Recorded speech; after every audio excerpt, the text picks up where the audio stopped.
मुंडक आदि उपनिषदों में लिखा गया, शंकराचार्य ने तत्वबोध नामक ग्रंथ में लिखा। क्या लिखा जी? अगर कोई एक ब्रह्मनिष्ठ हो जाता है तो उसके कुल में नाद परंपरा या बिंदु परंपरा की दृष्टि से कोई ब्रह्मविद ना हो, ऐसा नहीं हो सकता। परंपरा चलती है। तो पूज्य गुरुदेव का संकल्प तो सच्चिदानंद स्वरूप सर्वेश्वर का संकल्प था। वो तिरोहित दिखाई पड़ सकता, विलुप्त तो हो ही नहीं सकता। उनका सिद्ध संकल्प तो भारत को अखंड करेगा, सकल सनातन मानव हिंदुओं की रक्षा करेगा। अंत में वैचारिक धरातल पर हमारे पास एक सबसे बड़ा अस्त्र भी बचा हुआ है।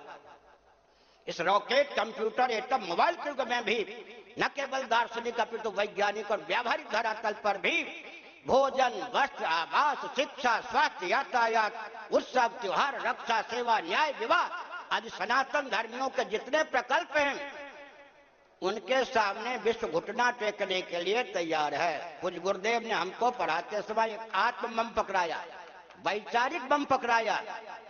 पंचदशी में उसका नाम है श्रुति युक्ति अनुभूति। पूज्य गुरुदेव ने कहा भविष्य में नास्तिकता का तांडव नृत्य होगा।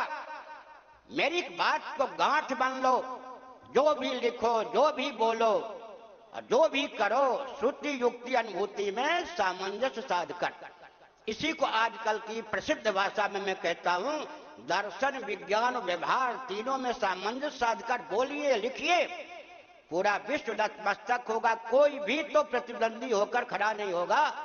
और सनातन वैदिक सिद्धांत को बौद्धों ने, शुक्ल प्रवर जी, आचार्य जी, अपने शब्दों में गुम्फित किया। यही वाक्य उद्धृत करके मैं वचन को विराम देता हूं।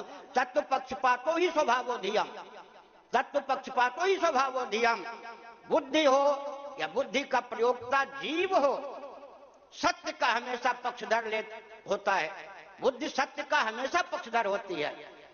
जीव अधम से अधम क्यों ना हो, वो स्वयं सत्य का ही पक्षधर होता है। तत्व पक्षपातो ही स्वभावोधियम। कोई कम्युनिस्ट है, कोई क्रिश्चियन है, कोई मुस्लिम है, कोई पारसी है, तरह तरह के लोग हैं। लेकिन अगर इस रॉकेट, कंप्यूटर, एटम, मोबाइल के युग में भी दार्शनिक, वैज्ञानिक और व्यावहारिक धरातल पर सामंजस्य साधकर लोभ, भय, कोरी भावुकता और अविवेक के वशीभूत न होकर बोला जाए पूरा विश्व हमारा अनुगमन करने के लिए तैयार है। हमारे पूर्वजों ने, विशेषकर ब्राह्मणों ने विश्व को अर्थशास्त्र दिया, काम शास्त्र दिया, धर्म शास्त्र दिया, मोक्ष शास्त्र दिया, चिकित्सा शास्त्र दिया, गणित विज्ञान दिया, वास्तु विज्ञान दिया।